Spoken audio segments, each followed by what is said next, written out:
안타까운 이야기를 시로 담아주셨습니다. 저도 이 세월호 때 좀 끔찍한 경험이 있습니다. 그때 참상은 뭐 다시 얘기할 것 없는데 그 참상 이후에 많은 사람들이 광화문에서 시위를 하고 단식을 할 때 끔찍한 참상을 보았습니다. 뭐냐면 저도 거기 아주 짧은 기간 동안 참여했었는데 바로 그 앞에 단식을 하는 사람들 바로 앞에 폭식 투쟁을 하듯이 오는 친구들이 있었고, 그리고 지나면서 많은 사람들이 거기 계신 피해자의 부모님들에게 너희는 자식을 팔아서 돈을 벌려고 하는 그 짓이 정말 얼마나 나쁜 짓인지 모르냐 하면서 쌍욕을 하는 걸 아주 많이 들었어요. 예. 여러분들 사실 그런 이야기를 직접 보기 전에는 그런 사람이 있겠어? 라고 생각할 수 있겠지만 저는 그 짧은 기간 동안 보았을 때 과연 이렇게 끔찍한 참상을 겪고 고통스러운 사람에게 어떻게 저런 말을 하고 저렇게 오해를 의도적으로 할 수 있는지 이런 게 정말 이해가 되지 않았는데 느꼈죠. 그러면서 저렇게 다른 사람들을 어떻게 해야 할까? 그리고 그들이 만들려고 하는 세계가 우리와 확실히 다른 건 아닐까? 이런 퀘스천을 많이 갖게 되었습니다. 그러면서 정말 큰 걸 하나 느끼게 된 건, 확인해 본 건, 제가 그 당시에 대안학교에서 아이들을 가르쳤는데 그 대안학교의 아이들에게도 그런 질문을 해보았어요. 이 사람들이 왜 저렇게 끔찍한 참상을 당한 사람들에게 그런 얘기를 할까 했더니 저도 그렇게 생각하는데요. 저희 아빠도 저희 엄마도 그렇게 말했어요 라고 말을 하는 아이들이 상당히 많았다는 것을 듣고 전 정말 놀랐습니다. 그들의 부모는 실제로 그들이 자식을 팔아서 돈을 벌기 위해서 그런 데모를 하고 단식을 하고 그렇게 느끼는 사람이 실제한다는 것을 바로 옆에서 보았던 거죠. 자, 우리 박 시인님. 사실 인간이 참혹한 상황을 겪게 된 사람들한테 돌을 던진다는 것, 네. 사실 정말 끔찍한 일인데, 예, 그렇습니다. 그런 것들을 보면서 과연 우리 같은 사람들은 어떻게 행동해야 될까? 우리가 고민해야 될 것은 무엇일까? 이런 생각에 대해서 본질적인 회의감이 들어요. 그렇죠. 참, 할 얘기가 굉장히 많은 부분이에요. 그 부분은. 사실, 정말 거슬러 올라가면 이러한 사건으로 아주 유명하신 분이 있죠. 바로 예수죠.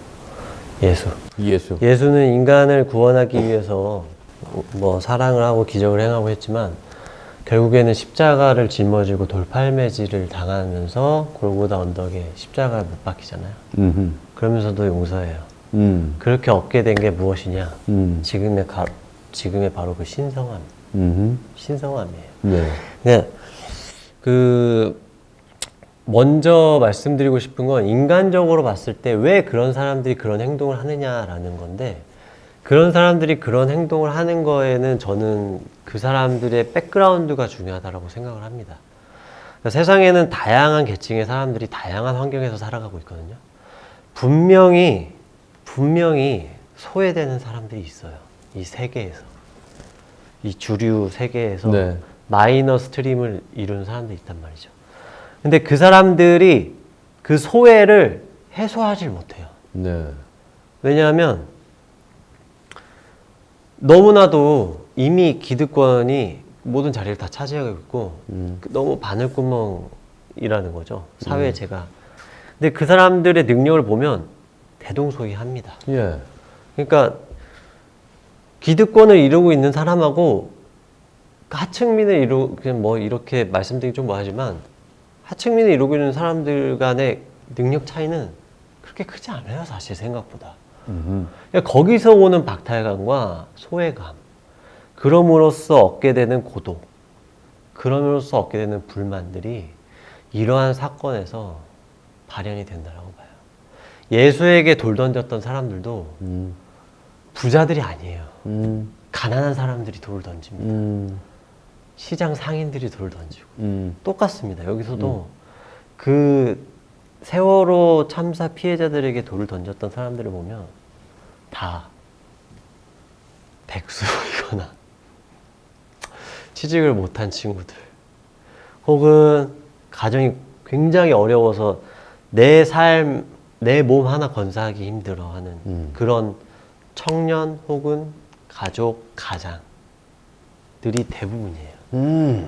그래 그분들을 보면은 이분들이 그러니까 나도 힘들다라고 사실 외치고 있는 거죠. 네. 그러니까 너만 힘든 거 아니야. 나도 힘들어. 그만 징징대.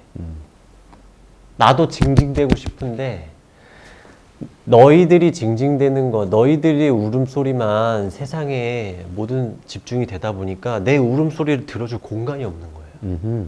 거기에 대해서 그 공간을 상실함에 대한 분노인 거라고 저는 봐요. 그 사람들이. 나도 울고 싶은데 내 울 공간까지도 저분들이 다 가져가신 거죠. 그 큰 참사로 인해서. 물론 그 큰 참사는 엄청난 울음의 공간이 필요하죠. 그러니까 거기서 오는 이제 질투와 시기가 그런 식으로 발현이 된다라고 저는 봐요.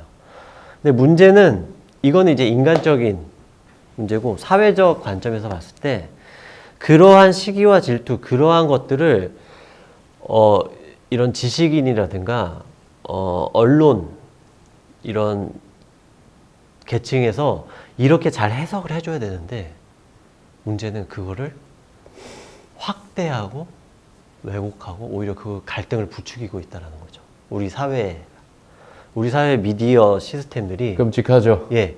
왜냐하면은 사실 언론이라는 게 이걸 이제 장의사적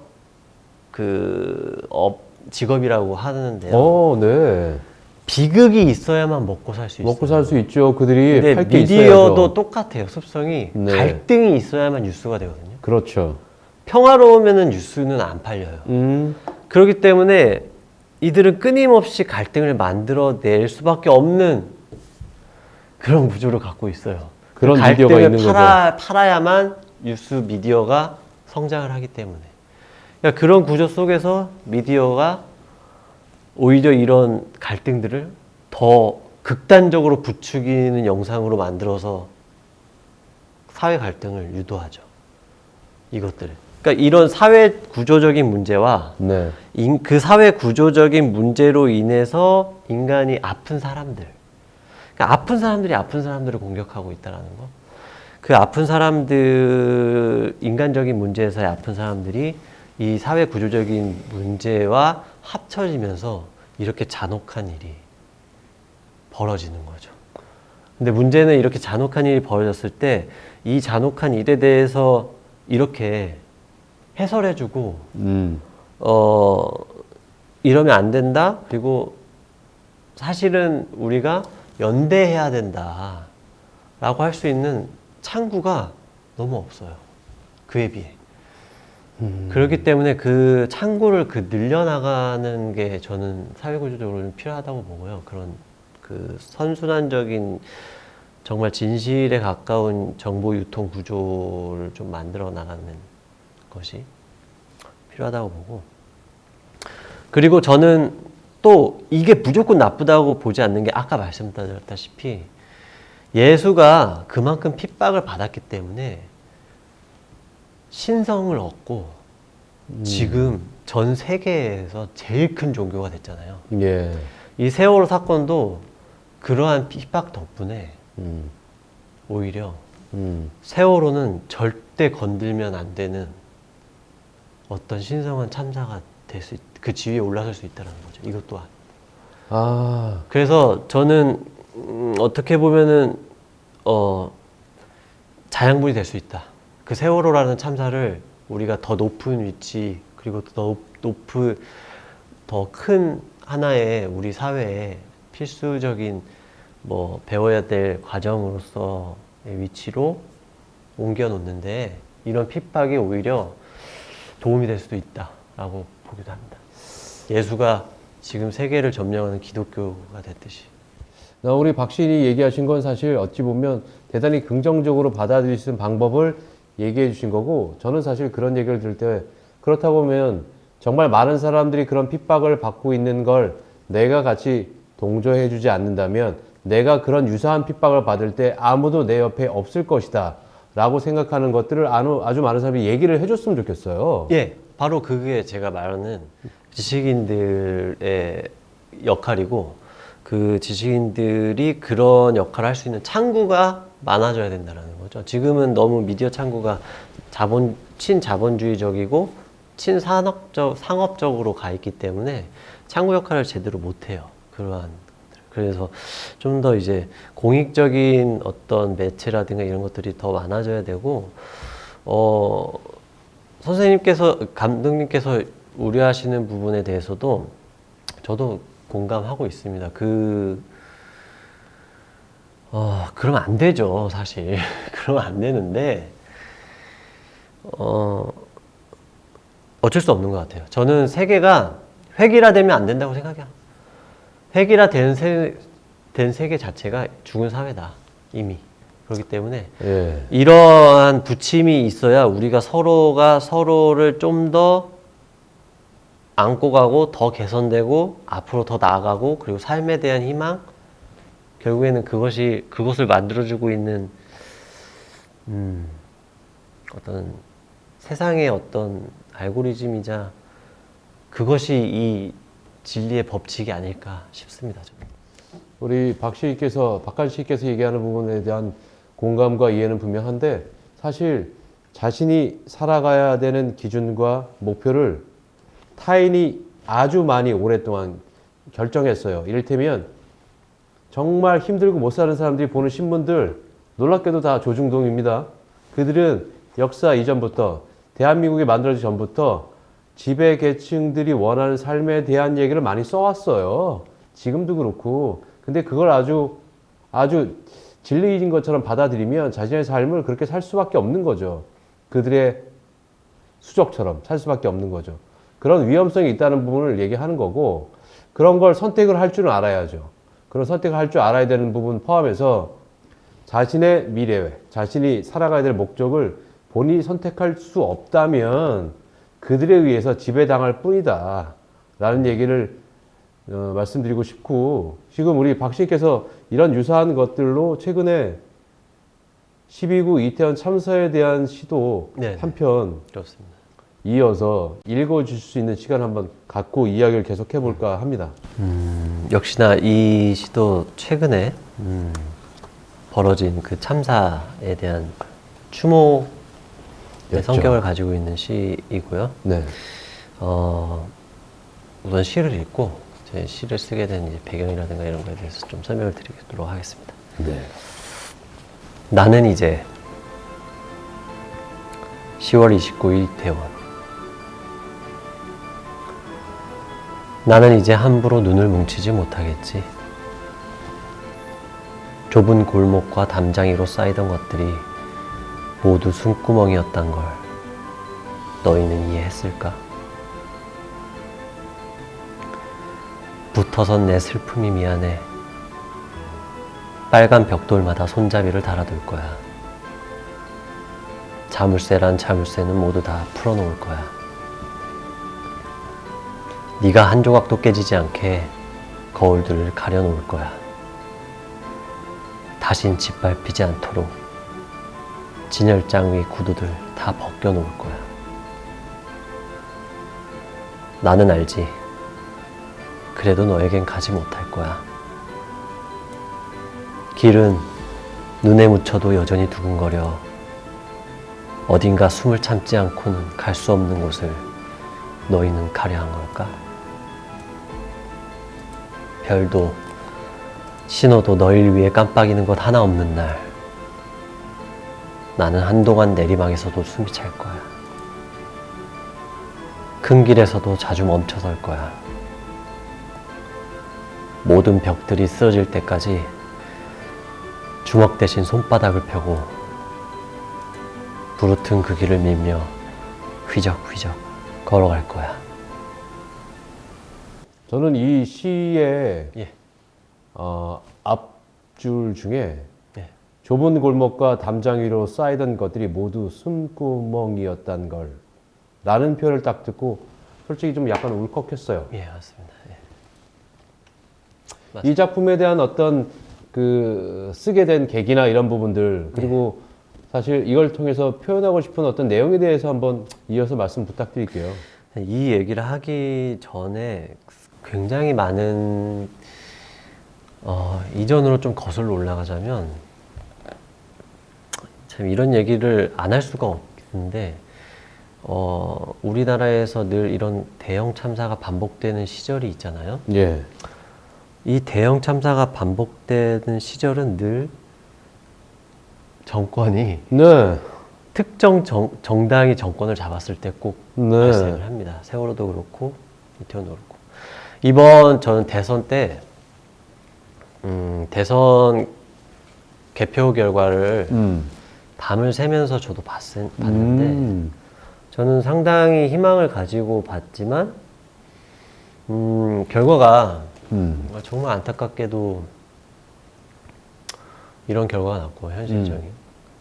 근데 그때부터 뭔지 모를 불안감이 굉장히 크게 엄습해 왔어요. 도대체 이 나를 감싸고 도는 이 불안감이 뭔가를 계속 고민을 했을 때 해봤는데 첫 번째로 이제 외교 네. 문제. 그러니까 국내에서 벌어지는 어떤 정책과 제도적인 일은 충분히 되돌릴 수 있거든요. 그 순간 피해는 좀 보더라도. 근데 절대 되돌릴 수 없는 불가역적인 부분이 뭐가 있을까라고 보니까 첫 번째가 외교였고 두 번째가 바로 이런 대형 참사에 대한. 예. 그러니까 혹시나 다시 대형 참사가 일어나지 않을까 늘 고민을 했었군요. 노심초사하고 조마조마해 했었거든요. 근데 역시나 아니나 다를까 1년도 안 돼서 이런 대형 참사가 일어난 걸 보고 내 예감이 틀리지 않았구나. 뭐 그 전부터 외교는 이미 또 망가지고 있었고요. 정말 그때는 정말 허탈하고 정말 예감을 했는데 막을 수 없었다라는 거에 대한 너무 죄책감? 스스로에 대한 그런 것까지 들 정도였어요. 그래가지고 우선 이 참사가 일어난 다음에 처음에는 크게 뉴스를 못 봤어요. 너무 이제 또 다시 세월호 참사처럼 가슴 아픈 그 일이 나중에 세월호 참사를 뉴스를 보면서 너무 가슴이 아팠거든요. 너무 솔직히 좀 정신이 나갈 정도였어요. 저는 다른 분들이야 뭐 어떻게 했지만 저는 분노를 넘어서서 당장이라도 세월호 참사 때는 정말 제가 가서 물에 뛰어들어서 애들 보고 빨리 나오라고 소리치고 싶을 정도로 갑갑했는데 이번 사건은 그럴 시간조차 없었고 처음에는 분노가 많이 일었죠. 그래서 이 사건을 소화하고 이해하기 위해서는 시간이 좀 필요하거든요. 그래서 한동안은 조금 개인적인 시간을 많이 가졌습니다. 많이 갖고 이후에 이제 제가 속해 있는 이제 한국 작가회의에서 이분들, 이 피해자 가족분들을 위해서 추모 낭독회, 추모식을 한다고 해서 거기서 이제 시를 낭독할 수 있다고 하길래 제가 시인으로서 할 수 있는 일은 아무래도 시를 쓰고 그 시를 통해서 위로하고 이 사건의 본질에 대해서 좀 얘기를 해보고 싶다라는 생각 때문에 먼저 그 참사가 일어난 이태원을 답사를 하고 그 공간을 몇 번 이렇게 거닐면서 그 사건을 회상하고 그런 다음에 집에 돌아와서 한 글자 한 줄 한 줄 이제 쓰기 시작했죠. 그때 이제 제가 과연 그들의 아픔을 가장 효과적으로 설명할 수 있는, 말할 수 있는 게 무엇일까라고 했을 때 방금 감독님께서 말씀해 주신 그 첫 문장, 첫 번째 이제 연이 생각이 난 거죠. 어떻게 보면은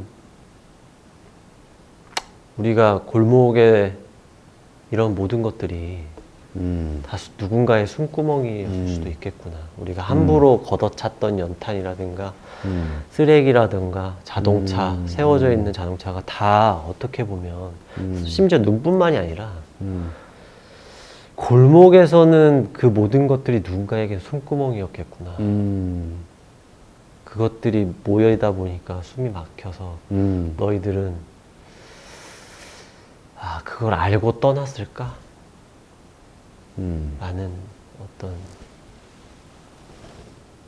그 삶, 그러니까 그들의 비극이 현재 우리의 삶과에 맞닿아져 있는 그 지점을 이렇게 표현을 저는 했습니다. 그 얘기하시니까 뭐 사실 다시 그 순간 저도 이 시를 통해서 읽었던 그 순간이 다시 떠오르는데 예. 이 시에 있는 내용이 사실 어찌 보면 박한 시인이 담그려고 하는 그런 세계가 어찌 보면 가장 상처받은 사람들의 이야기예요. 네, 맞습니다. 상처받은 사람들의 이야기고 그 상처받은 사람들을 위로하는 건 당연히 필요해서 당연히 맞는 말씀이고 당연히 하셔야 되는데 그때 실질적인 잘못을 했고 죄를 졌던 그리고 그런 사건이 발생되게 했던 시스템과 사람들 그들에 대한 것은 아무것도 정리된 게 없어요. 네, 그렇죠. 어떻게 해요? 시라는 장르가 가지는 건 뭐냐면요. 보통 문제를 해결할 때 사람들이 가장 먼저 들이대는 게 이성이에요. 이성적 접근을 해요. 예.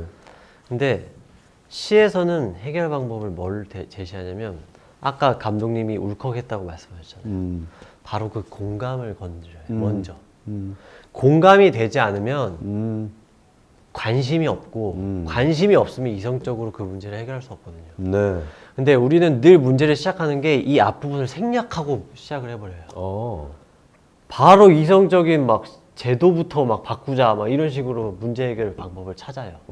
그러다 보니까 사람들의 관심이나 그런 공감이나 합의가 모이질 않으니까 제대로 된 제도 개선이나 이런 방법들이 안 나와요. 네. 그러니까 시는 바로 그 앞부분 지점까지 해주는 거예요. 문학과 시작. 예술, 이게 시고 문학과 예술이 해야 될 일이에요. 그러니까 이건 비단 시뿐만이 아니라 소설도 그렇고 회화도 그렇고 음악도 그렇고 이 예술은 질문이에요. 하나의. 네. 하나의 질문을 던지는 거예요. 그러면서 그 공감을 먼저 일으키게 하고 관심을 먼저 불러일으키게 하는 것. 그게 바로 문학과 예술이 하는 일이라는 거죠. 그 다음에 그 문제점을 해결하는 거는 이성, 그런 어떤 사회의 이제 제도적인 지식인들이 있잖아요. 변호사라든가 뭐 정치인이라든가 이런 사람들이 그 다음에 해야 될 일이지 거기까지 문학과 예술가들이 할 일은 아니다. 안 해도 돼요. 거기까지 하면 좋죠. 근데 우선은 그 다리를 연결해 줘야 된다는 거예요. 이 사건 일반 사람들, 동떨어져 있는 사람들과 이 지식인들, 이 해결점을 찾으려고 하는 이 지식인들의 다리 역할, 브릿지 역할을 해줘야 돼요. 공감을 불러일으키게 하고 관심을 갖게 해서 넘어가게끔. 이 부분이 늘 생략돼 있어요. 우리나라 사회에 보면요. 늘 막 100분 토론 나와서 막 자기네들끼리 무슨 얘기를 하는데 솔직히 공감이 그러니까 그게 내 삶과 무슨 상관이 있는데 라고 해서 무시하는 사람들이 대부분이에요. 네.